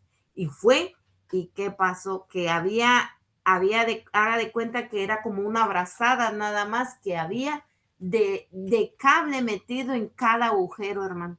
Una brazada nada más. 4 a 5 pies nada más. Sí, De y cable. entonces, y le digo, Y este electricista dijo, no, yo no me quiero comprometer, dijo, no, no vayan a decir que yo fui, pero empezaron a buscar y mi hermano dice, ¿será que lo enterraron? ¿Cómo? Le digo, si ahí no hay cable, no hay tubería, no hay nada. Y mandé a buscar otro electricista y Pero llegó. déjame preguntarte algo. El mentado electricista, como dice mi hermano mexicano, ¿era cristiano? ¿Se decía ese No, cristiano? pero el papá sí. Yo no sé si iba a la iglesia o no, pero el papá sí. En conclusión, hermano, miren, algo que yo he aprendido con experiencia, triste, pero es la realidad. Cuando venga un hermanito a pedirle prestado dinero, por favor, no preste dinero. No, yo no. ¿Sabes qué, hermano? Mira, no tengo para prestar. Mira, No te presta. puedo prestar. No mienta. Si no tiene, no, y si tiene, digo, no te puedo prestar. Pero aquí están $100, $200, toma, te los regalo. Te bendigo con eso. Lo bendices, quedan como amigos, porque después, ¿qué va a pasar? Dígame. Dígame. Y ¿No va a pagar? otra Sí. situación, otra cosa que he aprendido con los golpes en la vida y en el ministerio, amados hermanos, con respecto a este pasaje, yo trato de evitar contratar hermanitos para que me hagan trabajo. ¿Por qué? Porque lamentablemente, a no ser que sea de buena confianza. Por ejemplo, aquí tengo mis hermanos en la iglesia, sé quiénes son ellos. Sé quiénes son ellos. Y a veces yo me molesto con ellos porque no me quieren cobrar. No, si no me vas a cobrar, no me lo hagas. ¿Sí ves? Es muy diferente. Entonces, hay que conocer bien y evitar llegar a esta situación de 1 Corintios capítulo 6. ¿Me entiendes? Entonces, por eso tiene que conocer bien a la persona. Y claro, eso no es correcto de que entre dos cristianos vayan a juicio por el testimonio, porque el juez va a decir, mira, y estos son hermanitos y míralos. Yo por eso no soy cristiano. Es lo que van a decir. ¿Te das cuenta? Entonces, primer paso, prevención, prevenir, ¿no? A no ser que lo conozcas bien, bien, bien así, ok, puedes hacer algún trato por ahí con él, ¿no? Pero si no lo conoces, que es un hermanito que te lo refirieron, hermano, evítate ese dolor de cabeza. Y tristemente me da pena decirlo, pero la gente inconversa te trabaja mejor porque sabes que es para un siervo de Dios o, ¿me entiendes?, para un hermano. Eso yo lo he visto en mi caminar, tristemente, hermano. Así que Ahí sí, difiere un poquito de usted, con usted, hermano Clever, porque depende de la persona, diría yo. Yo también por soy eso, cristiano y tengo negocio, pero yo sí, aunque algunas veces me ha tocado perder, por decirlo así, llevo la mitad del trabajo y la persona quiere aprovecharse de mi situación, yo mejor le digo, ¿sabes qué? No me pagues lo que ya hice, pero yo no voy a seguir trabajando más si tú me quieres pagar $500 por correcto, una semana de trabajo. correcto. Ahí estás aplicando lo que dice Pablo en el versículo 7, sufriste el agravio. Ujú. A nosotros nos ha pasado Ah, lo mismo. A nosotros nos ha pasado lo mismo. Yo he sufrido el agravio, o sea, la estafa de un Ujú. hermanito por testimonio. Ujú. Pero te digo, sí, y en el caso tuyo, que tienes clientes, tú no los conoces si realmente son así, y a veces te toca sufrir el agravio. Si estás haciendo lo correcto, Marcelino, ¿no? Porque Exacto. tristemente es Pero así. volvemos al Pero, punto. A veces es porque nosotros no conocemos bien a la persona y confiamos en ellos y pues ellos no. exacto, eso me digo, conozcan a la Eh, persona. eh, Ahora, y por último, como dijo claramente Marco, y lo dice la Biblia, toda persona que obra mal le va a ir mal. Que todo se paga en esta vida. Es la ley de Dios. ¿Ok? Vamos al desafío 59. Los Dice, pacifistas, a ver, léemelo, por favor. los pacifistas a veces usan Mateo 26:52 como parte de su argumento de que los creyentes no deben tomar parte en el servicio militar. Desde el punto de vista de una hermenéutica, dice, desde el punto de vista de una hermenéutica válida, ¿qué principios y mandamientos de conducta pueden derivarse de ese pasaje? Bien, ¿qué dice el pasaje? Dice Mateo 26:52. Entonces Jesús le dijo, vuelve tu espada a su lugar, porque todos los que tomen espada, a espada perecerán. ¿Ok? ¿Qué principio y mandamiento de conducta pueden derivarse de ese pasaje? ¿Es correcto usar el pasaje para no hacer el servicio militar? ¿Cuál es el contexto aquí? Y miren lo que dice el versículo 53 en adelante. Es cuando Jesús es arrestado, Pedro es el que saca la espada y Marcos es el que se le vuela la oreja, como dice Juan, ¿no? Por eso hay un meme porque dice, a mí me gusta más Juan, dan nombres y apellidos, ¿no? Entonces, ¿no? En cambio Mateo no trata de camuflarlo a Pedrito, ¿no? Mira lo que dice, ¿no? ¿Acaso piensas que no puedo ahora orar a mi Padre y que Él no me daría más de 12 legiones de ángeles? Pero ¿cómo entonces se cumplirían las escrituras de que es necesario que así se haga? ¿Entienden? ¿Entienden cuál era el propósito? De no, bueno, yo más o menos a lo que veo es no actuar impulsivamente, Ya, o sea, sin exacto. pensarlo, Ujú. ¿no? Porque de por sí Pedro así era, no, y no fue la única ocasión que actuó de esa manera. También Correcto. cuando le dijo Jesucristo, aléjate, apártate de mí, Satanás, ¿no? También. Entonces, Ahora, aquí, o sea, no tanto para no tomar parte en el servicio militar, ¿no? Yo, por ejemplo, yo me acuerdo que de una película, no me acuerdo bien cómo se llama, de un soldado, y yo me acuerdo que el soldado decía cuando estaban en la guerra, uno más, o sea, que empezó a salvar a gente, ¿no? Y era también cristiano, ¿no? Digo, bueno, me baso en la película, ¿verdad? Pero más que nada es eso, ¿no? No actuar impulsivamente. Porque aún nosotros, en donde estemos, en cualquier situación, en cualquier lugar que nosotros estemos, como dicen las escrituras, nosotros tenemos que ser luz, ¿no? correcto, sí, ok. Ahora bien, mira lo que dice la Biblia con respecto a matar, por así decirlo.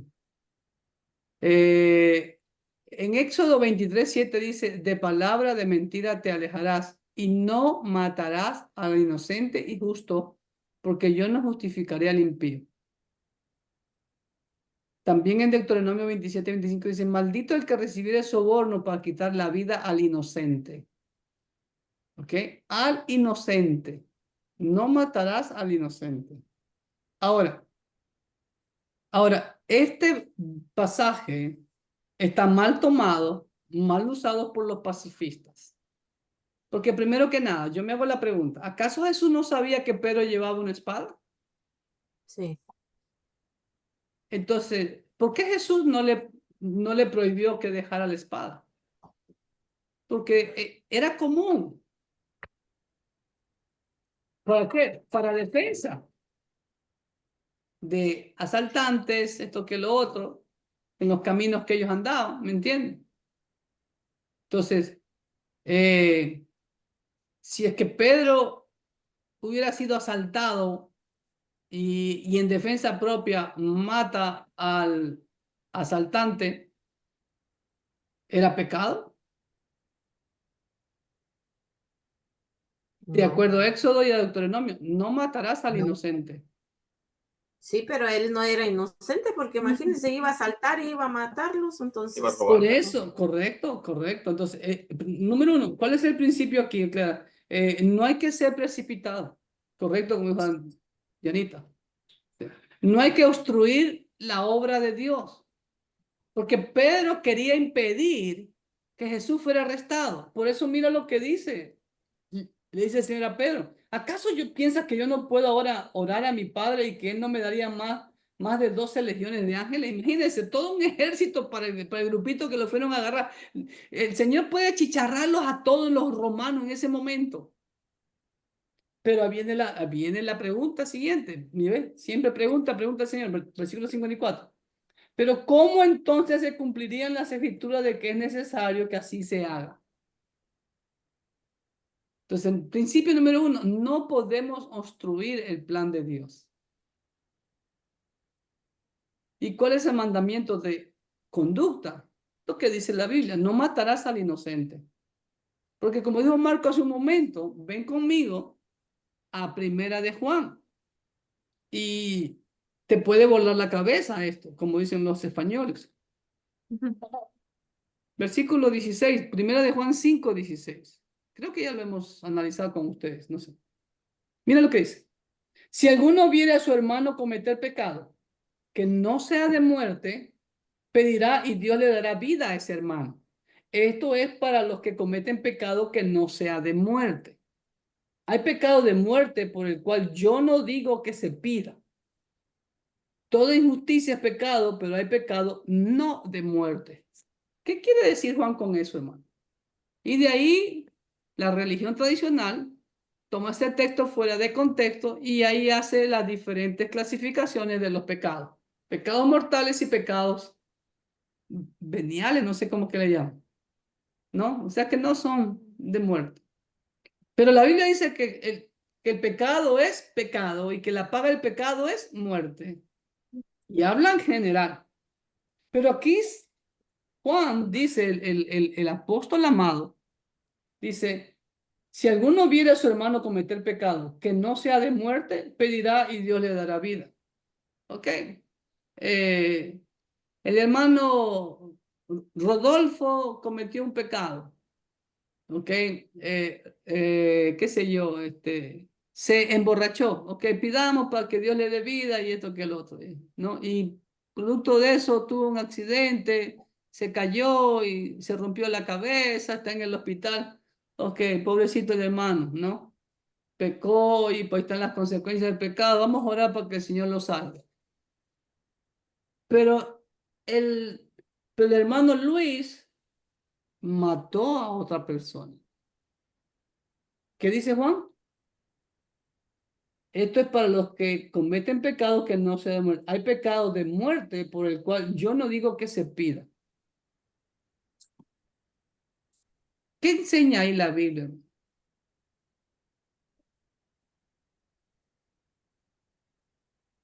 Lo que siempre enseñó el Señor desde el principio. Pastor, Sí. por ejemplo, yo entiendo que el hermanito Luis mató, Ujú. no vamos a orar para que no le den una condena, o sea, que no lo condenen o que no le hagan justicia, no podemos orar Ok, por pero eso. resulta ser que en el lugar donde el hermanito Luis mató a esa persona, ahí existe la pena de muerte. Como en Texas, por ejemplo, creo que es uno de los estados. Entonces, y si él mató, le van a dar pena de muerte. Ujú. Entonces, ¿cuál sería nuestra oración? Ahí dice Juan, que no pidas que no muera. Es lo que está diciendo Juan. Tiene que Hay que pagar. pedir que su alma se salve, pastor. Exacto, que se arrepienta, Pero va a pagar las consecuencias. pero tiene que pagar las consecuencias. Ujú. Sí. Es decir, amados hermanos, aunque parezca un poco duro decirlo, pero la pena de muerte existe en la Biblia. Está vigente, hermano. Porque ¿cómo erradicarás el mal en el pueblo? Dice el Señor. Yo siempre hago esta ilustración. Si usted ve una cucaracha en su casa, ¿qué hace usted? Dianita, ¿qué harías tú si ves una cucaracha en tu casa? La mato porque luego se multiplican. ¿Te das cuenta? Si tú vas al hospital y te detectan una célula cancerígena, ¿qué haces? No es nada. Va. No, enseguida te preocupa. Doctor, ¿y esto? ¿Y hay tratamiento para matar esa célula? Enseguida, ¿te das cuenta? Es lo que la Biblia enseña. El principio está ahí. El mandamiento es de que no vas a hacer daño a otras personas. No mates al inocente. Pastor, Pero, estoy de acuerdo. ¿Ah? Pero a ver, una pregunta que nos surgió aquí y Lore me la está haciendo también a mí. El que mata debe recibir un castigo. Hasta ahí estoy de acuerdo. Obvio. Y el que ejecuta la pena de muerte, El que ejecuta la pena de muerte. ¿qué Bueno, pasa Ese es ahí? su trabajo. ese es el trabajo. Porque ojo Pero, lo que... pero está No, quitando la vida a un ser que creado por el no Señor. es inocente. Vuelvo y te repito. Éxodo y Deuteronomio yo ya te leí. ¿Ok? Dice claramente, dice ahí, no matarás al inocente y justo. ¿Ok? Claramente Volvemos, No, la entonces, volvemos, pastor. ¿quedan Sí, los sacerdotes? mandé. ¿Dónde quedan los sacerdotes entonces cuando Dios los mandaba que ejecutaran a los- en el tiempo antiguo? Exacto. Alguien tenía que ejecutar. Samuel Acuérdate. mató al rey, no recuerdo cuál fue el rey que Saúl no quiso matar. Acá. Ah, eh, el- Acá creo que no, era no, así. no. Que Saúl lo ¿No? quiso matar es, no, a Elimelech. ¿Cómo es? Ahimelech. No. Algo así, pero todos sabemos la Sí, historia. Ajá. sí, exactamente. Y mire, ¿y qué hizo Samuel? Suaz, suaz, suaz y suaz. Ujú. Ahora, no, no, ok, pastor, pero eso es en el antiguo pacto. Vámonos al nuevo pacto. Hechos capítulo 5. ¿Sabe qué dice Hechos capítulo 5? Ananías y Zafira. ¿Quién los mató, pues, Marquito?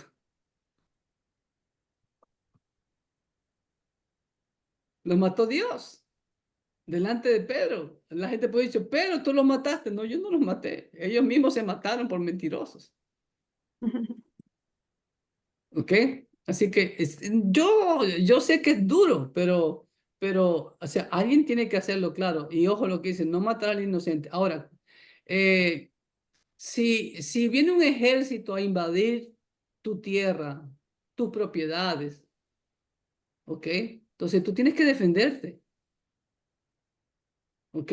Es como los animales, el tiburón, el león. Ellos no matan por placer. Ellos matan porque necesitan comer o por instinto de supervivencia. Me quieres atacar a mí. Es lo que piensa el animal, ¿no? O tengo hambre, necesito comer. ¿Ok? Pero no mata por deporte. ¿Me voy a entender? Ahora, claro que Dios no está de acuerdo con las guerras, pero el corazón humano es así, lamentablemente. ¿Ok? Pero el principio es claro, no matarás al inocente y el mandamiento de conducta es simplemente, pues, ok, mientras podamos, como dijo Dianita, ¿no? Eh, yo vi una película o fue un documental rapidito, sí, de que en una guerra, y era justo la fecha de Navidad, hicieron una tregua y se pusieron a jugar fútbol los enemigos. O sea, ¿te das cuenta? O sea, pero si uno te dispara a ti, tú, si tú tienes cómo defenderte, te vas a defender. Y si en tu defensa propia matas, nadie te va a culpar por eso. ¿Ok? Estamos. Así que pues es un poco difícil ese, pero el punto es que los pacifistas no pueden usar este versículo de Mateo 26:52 para eso. ¿Ok? Pueden usar otro versículo si a paz nos llamó el Señor, ok, perfecto, esto que el otro. Pero si hay una guerra que a veces no la podemos evitar, pues tenemos que defendernos, lamentablemente. ¿Ok? El número 60, porque ya nos quedan unos minutos. En Deuteronomio 19:21, el mandamiento de Dios es ojo por ojo, diente por diente. Al afirmar que Él era el cumplimiento de la ley, Jesús dijo, no resistáis al que es malo, antes a cualquiera que te hiera en la mejilla derecha, vuélvele también la otra. ¿Cómo reconcilia usted esas dos declaraciones? Ojo por ojo y diente por diente.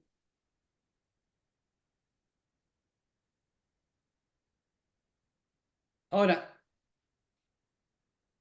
el soldado romano, recuerde. No, perdón, estoy pensando en otra cosa. Aquí está hablando de que si alguien te da una bofetada en la mejilla, muéstrale la otra.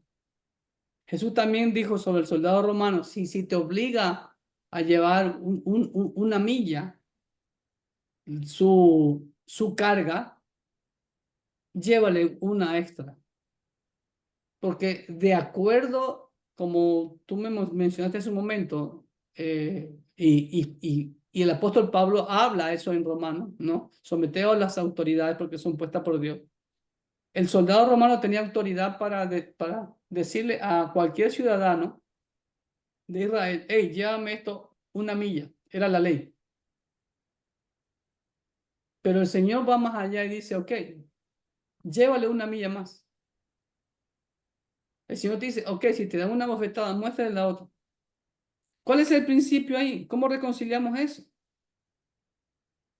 Y cuando el Señor dijo ojo por ojo y diente por diente. Es muy diferente a esto de dar la otra mejilla. Demostrar el amor, el servicio y la humildad. ¿No? Pero la Biblia es clara. Si tú agrediste a alguien y le golpeaste solo porque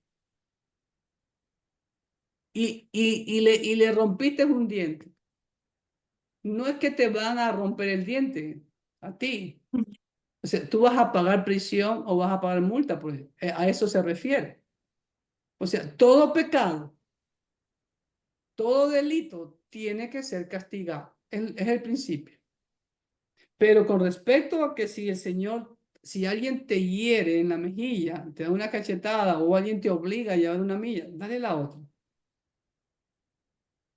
O sea, no hay ahí ninguna contradicción en ambos mandamientos. ¿Estamos? ¿No? Si tú robaste algo, tienes que pagarlo. Y no solamente que vas a robar, que vas a pagar lo robado, sino que te van a poner una multa por encima. ¿Estamos? Entonces, ¿cómo compaginas todo eso? ¿Cómo reconcilias? Son dos principios diferentes.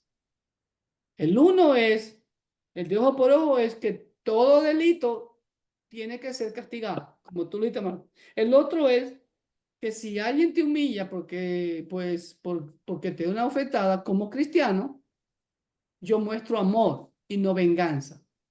¿Estamos? Esa es la respuesta. ¿Ok? Le pongo la otra mejilla o le llevo la otra milla, como dice Pablo, ascuas de fuego amontona sobre sus cabezas. Sí, wow. No sé si ustedes han visto videos, hermanos, en que hay hermanos predicadores que son golpeados en plena calle. Y el hermano que está predicando no responde con violencia. Y he visto testimonio de que el agresor se rinde a los pies de Cristo por la respuesta del hermano. Eso es lo que el Señor quiere. ¿Me entiende? Porque nuestra lucha no es contra carne ni sangre. Ok, ¿cuál es el otro DM? 61, ¿no? Y 62, 61. En 1 Timoteo 2:12, Pablo dice que el que no permite a la mujer enseñar a ejercer autoridad sobre el hombre, empleando el modelo presentado en este capítulo. Analiza estas cuestiones. ¿Qué significa el texto para Timoteo? ¿Qué aplicación debe tener para hoy? ¿Qué implicaciones tiene su punto de vista para las maestras de la escuela dominical, directores de hospitales, maestras de seminario, pastoras y misioneras? ¡Wow! A ver, vamos a analizar este desafío mental. 1 Timoteo 2:12. Por favor, abran su Biblia. Pablo dice así.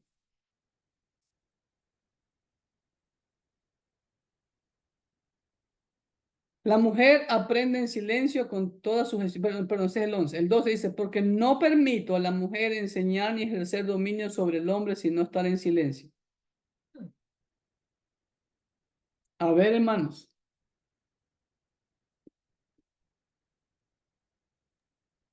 ¿Qué significaba, número uno, qué significaba el texto para Timoteo?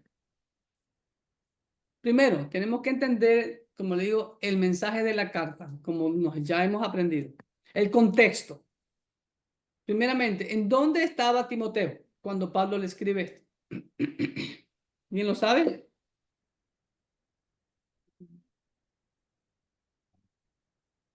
Número uno, Pablo estaba encarcelado. Pablo estaba en Roma, encarcelado. En la primera carta, esta carta pues es formal. Pablo tenía la esperanza de que iba a salir, pero en la segunda carta a Timoteo ya se está despidiendo prácticamente.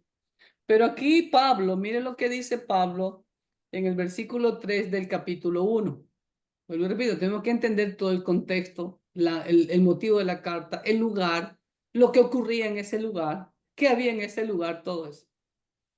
Como te rogué que te quedases en Éfeso cuando fui a Macedonia, para que mandases a algunos que no enseñen diferentes doctrinas. ¿Ok? ¿En dónde estaba Timoteo? Hola.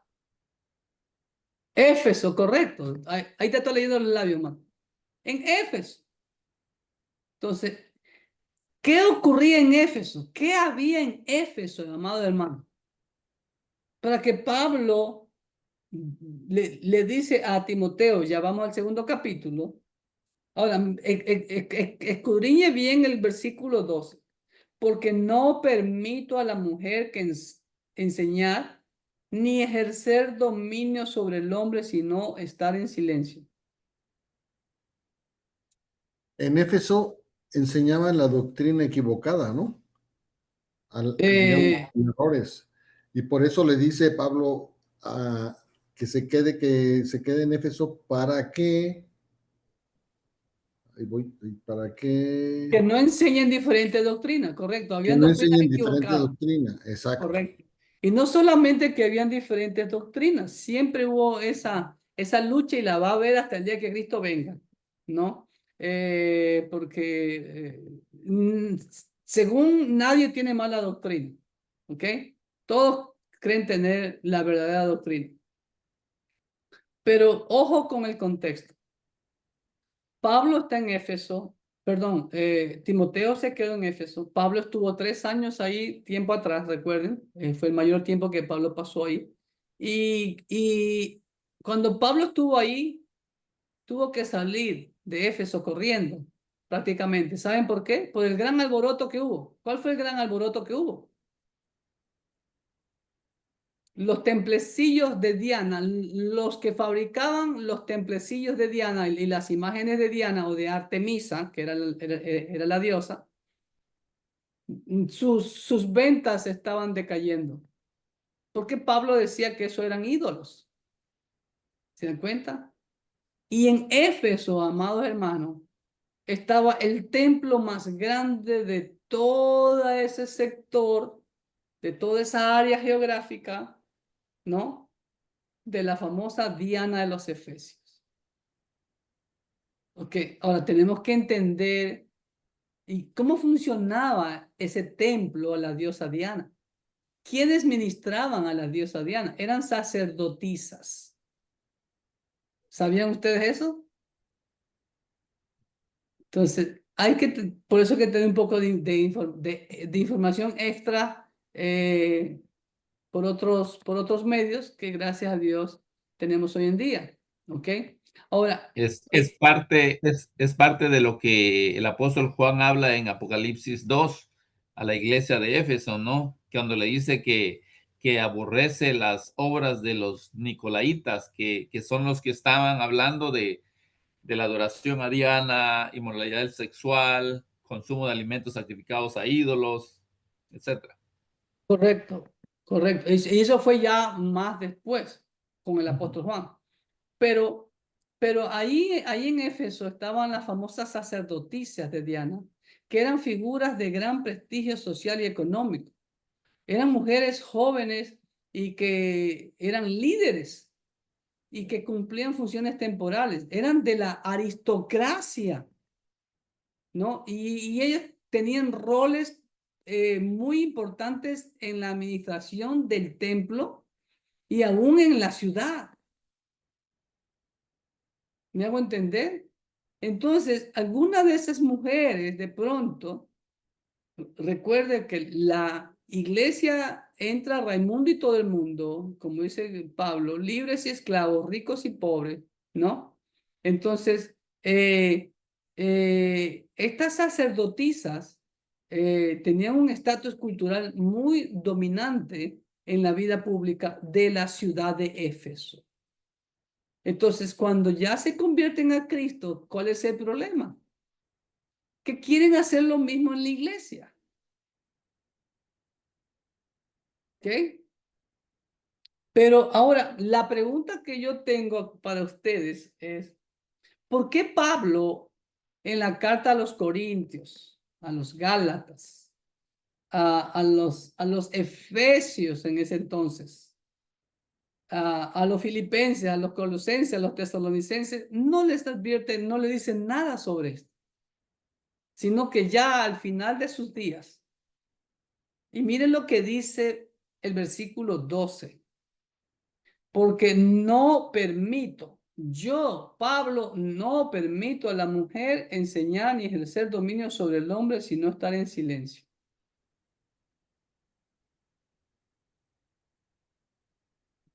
¿Qué les llama la atención ahí? Se refiere a lo que comentaste ahorita del templo, ¿no? Que eran sacerdotisas y eran las que, entre comillas, gobernaban o daban las leyes a los hombres para que ellos las ejercieran. Exacto. Ahora, ¿esta situación era local o es transcultural? Era local nada más. ¿Ya? Mm. ¿Qué creen nosotros? A ver. El apóstol Pablo, pienso yo, si analizamos, bueno, ese es mi punto de vista, ¿verdad? No lo he aprendido en un seminario ni No, aquí es escudriñando, este, escudriñando, escarbando. la cultura israelita, hermano, o judía o hebrea, como queramos verlo así, en el contexto de la Biblia, yo lo veo un poquito machista. Ya, por ejemplo, la mujer no le puede dar hijos al hombre. El hombre la deja o busca otra que le dé un hijo, ¿ya? O puede tener las mujeres que él pueda mantener. Entonces yo pienso que el apóstol Pablo estaba haciendo lo que es culturalmente correcto en ese tiempo. O sea, la mujer tiene que estar sujeta a su marido y el marido es el que tiene que enseñarle a la mujer. Ya. Así, Ok. aparte de eso, eso es secundario, por decirlo así, porque lógicamente, o sea, si lo analizamos hermenéuticamente y como una buena exégesis, o sea, no se debe dejar a ninguna prostituta, vamos a decirlo así, que quiera enseñar algo en el púlpito, porque pues para ella, por ejemplo, para nosotros la prostitución es pecado. Bueno, todo es pecado, ¿verdad? Pero es Pero malo. si Pero esa para ella, hay, prostituta de corazón se arrepiente, se entrega a Cristo con todo su ser, alma, cuerpo y espíritu.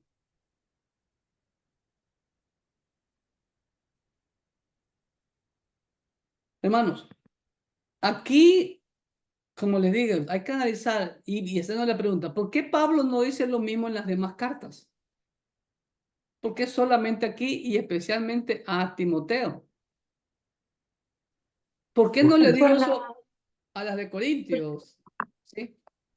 Por la conducta de las mujeres en ese tiempo eran, como dicen, tenían otras enseñanzas, estaban influidas por unas no buenas enseñanzas, y eso al decir que las mujeres no estuvieran en silencio era para no hacer un desorden dentro de la misma iglesia. Ahora, voy a resumirlo. Esto es lo que yo puedo interpretar, ahondando más, ¿no? Espero, ¿no? Ahora, me llama la atención el artículo personal, yo, perdón, sí, el pronombre personal, yo no permito. No dice Dios no permite, no dice Jesús enseñó que no se permite a la mujer. Ojo, eso me llama mucho la atención. No, yo no quiero entrar en polémica, ¿me entiendes? Pero sí me llama mucho la atención. ¿Ok? ¿Será, pastor, que sea como se refiere como al líder, como una persona que estaba al frente y viendo lo que estaba pasando? Pero más Pablo habla por él. Dice, yo no Ujú. permito a la mujer enseñar. Ahora, yo creo, de acuerdo al contexto y lo que había en ese lugar, y como yo le dije, que las sacerdotisas, las mujeres en Éfeso, y especialmente las sacerdotisas, tenían estatus social alto, económico, poder de gobernar, tenían autoridad en la ciudad. No, es lo que yo he leído en el trasfondo de cómo eran las sacerdotisas en el tiempo del apóstol Pablo, las sacerdotisas de la diosa Diana. Entonces, algunas hermanas llegaron a los pies de Cristo y lamentablemente esa costumbre de tener autoridad sobre los demás y aún los hombres, la querían imponer en la iglesia de Éfeso. ¿Me entiendes? Pero no veo eso en Corintios, no veo eso en Filipos, que Pablo diga eso. Eso es lo que me llama la atención. ¿Me hago entender? Y si nosotros nos damos cuenta, hermano, Éfeso es lo que actualmente es Turquía, Filipo es lo que actualmente es Grecia, Tesalónica es Grecia, ¿no? Entonces, Corintio es Grecia. ¿Por qué no se le dice nada ahí? Porque posiblemente en esas iglesias, deduzco, de acuerdo que no había ese problema. ¿Me hago entender? Entonces, pero en Éfeso se había ese problema. Ahora, ¿qué significaba el texto para Timoteo? O sea, que no, o sea, que ponga orden, eso es lo que significa, que ponga orden, que las mujeres que antes mandaban, eso era ya, acá no. ¿Ok? Acá no, porque lamentablemente a veces, y eso ocurre hasta el día de hoy, amados hermanos, hay personas, hermanos y hermanas que vienen y quieren imponer lo que ellos creen y no lo que la Biblia es la Biblia es la única que dice lo que tenemos que hacer, no yo, no el pastor Clever. El pastor Clever solo replica lo que la Biblia dice, hace el llamado al pueblo a obedecer lo que la Biblia dice. ¿Me hago entender? Entonces, ahora, número 2, ¿qué aplicación debe tener para hoy? Entonces, hoy en día, la mujer no puede enseñar, la mujer no puede,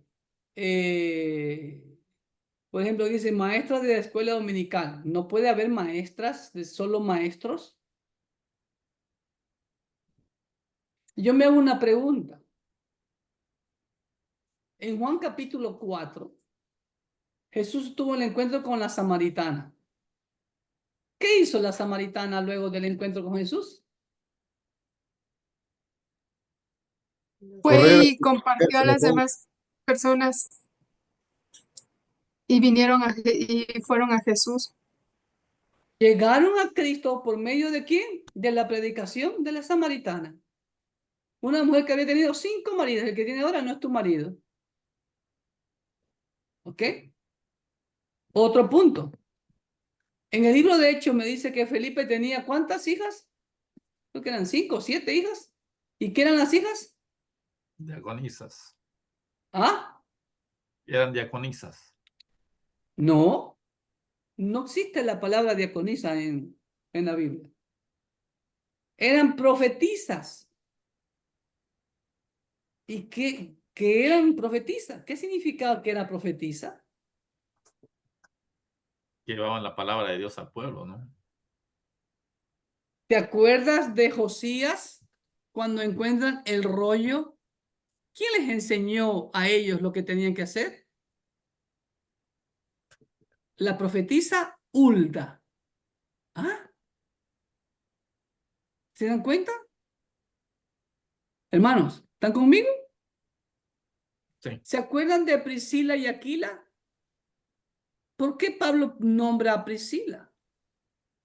¿Se acuerdan de Evodia y Síntique? Que fueron colaboradoras de Pablo. ¿Se dan cuenta? Entonces, aquí el asunto es local, pero también hay sus limitaciones. Como por ejemplo, ok, maestras de seminario, sí, porque no pueden enseñar, pero que no ejerzan autoridad. ¿Qué significa eso? Aquí Pablo sí claro, que no ejerzan dominio sobre el hombre, o sea, no ejerzan autoridad sobre la iglesia. O sea, aquí sí se descarta, y en toda la vida, en todo el contexto, por eso digo, estoy hablándote de todo el contexto de la Biblia, de que la mujer número uno sí puede enseñar. No, vemos a Hulda en el antiguo pacto, ¿ok? Vemos a la samaritana que predicó a toda Samaria y que los guió para Cristo. Vemos a las hijas de Felipe, las que me acuerdo ahorita, mujeres, ¿me entiendes? Veo a Priscila, esposa de Aquila, que también enseñaba, ¿ok? Veo a Evodia y Sinte, que eran colaboradores de Pablo. ¿Dónde te son? Romanos. ¿Dónde está? Romanos.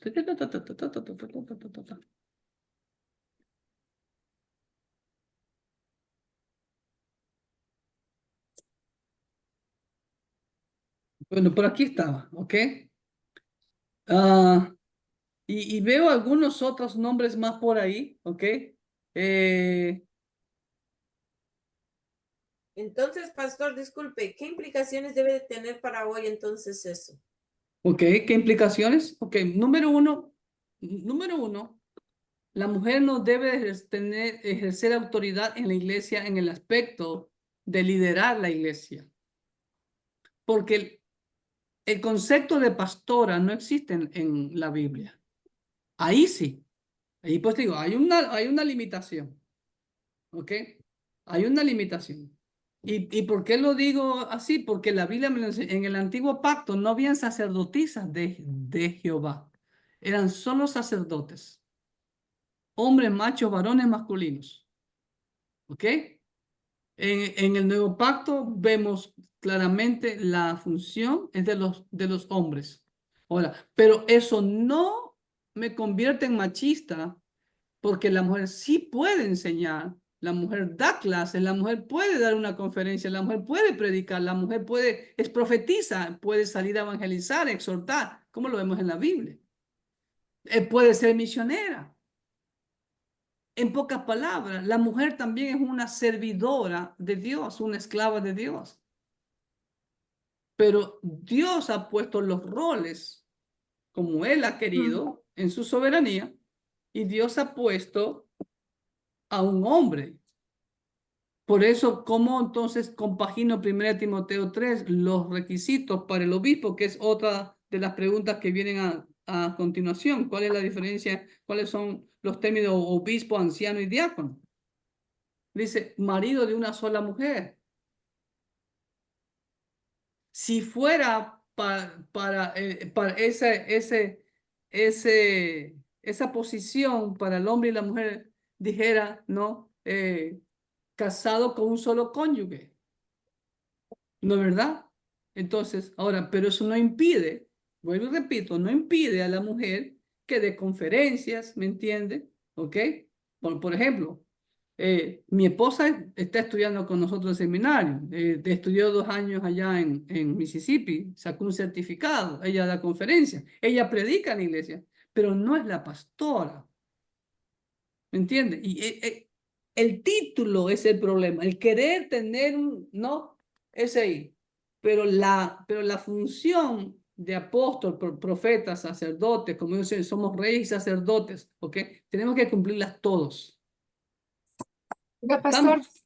por ejemplo, ha habido casos donde en las iglesias, bueno, está el pastor y la pastora, pero fallece el esposo, ¿no? Ahí no se puede quedar la hermana de pastora, tiene que buscar a alguien que sea varón. Ok, miren, el 25 de este mes me va a operar el doctor Josic. Si el día anterior a mi operación él falleciera, su esposa me va a operar a mí. Pudiera, pero no creo que usted se deje. Yo no me dejaría. Recuerda algo, Dianita. Ajá. El llamado de Dios es personal. ¿Ok? Porque si vemos en la Biblia, Dios llamó a Moisés. Y ahí encuentro ese principio también. La mujer es la gran ayuda. Las mujeres son valiosas en la iglesia. De hecho, hoy en día, los que más sirven en las iglesias son las mujeres. ¿Ok? Y gloria a Dios por ello. ¿Me entiendes? Por ejemplo, Séfora fue una gran ayuda para Moisés. A pesar de que era madianita, pero ya había estado casada con Moisés 40 años aproximadamente, ¿no? Y Dios lo manda a Moisés a la misión y dice Moisés, ok, vamos, agarremos nuestro burrito y vámonos para Egipto. Y en el camino dice la Biblia que Dios quiso matar a Moisés. ¿Cómo es eso? ¿Por qué lo quiso matar? Porque ¿cómo vas a cumplir la misión de Dios sin obedecer los preceptos que Dios había determinado? Séfora lo entendió, agarró un cuchillo y circuncidó a sus hijos, creo que al uno, al otro no sé si había nacido ya, y le tiró ahí, toma, dice, eres esposo de sangre por causa de la circuncisión. Lo que tenía que haber hecho Moisés, lo hizo Séfora. Circuncidar a sus hijos, que no lo había hecho Moisés. Estamos. Entonces vemos al principio que la mujer es la ayuda idónea, pero por eso Séfora no le quitó el liderazgo a Moisés. ¿Quién fue a hablar con Faraón? Pero esto de la pastora es moderno. Sí, y esto de la pastora es moderno. Porque si vemos los curitas, no hay cura, las monjitas no son curas. Olvidémonos de O eso. sea, si Sí, ves pero no tiene nada que No, es que eso ya es una religión sí, antigua. sí, pero no es sé. algo que ya viene lamentablemente, sí. Sí, es Ahora, moderno. yo respeto y amo a todas las servidoras, hermanas, ¿no? Y gloria a Dios por lo que hacen. Pero por amor a Dios, o sea, sí, sigan sirviendo. Llámense sierva mejor, sierva del Señor. Es el mejor título, esclava, como lo dicen todas mis pulseras siempre, ¿no? ¿Quién soy yo? No soy yo yo no soy el pastor, yo soy el esclavo. Como dice ahí ustedes, dulo feu, esclavo de Dios, es lo que soy. No, doctor, ¿me entiendes? No, los títulos, como dijo Daniel, para otros. Yo te voy a declarar palabra de Dios, punto. ¿Me entiendes? Es que ese es el problema, que queremos títulos, ¿no? Queremos reconocimiento, no. Y eso es uno de los principios del liderazgo, humildad. Y así como dijo Pastor, que todo tiene un orden. Y hay un orden. Todo tiene un orden y Dios lo hizo de Dios esa puso ese manera. orden. Pues, el reino de Dios, como dice siempre la diapositiva que yo pongo, no funciona con caos, funciona en orden. ¿Estamos? ¿Ok? Así que pues ahí nos quedamos porque ya el tiempo terminó. Pastor, Voy a... y otra cosita.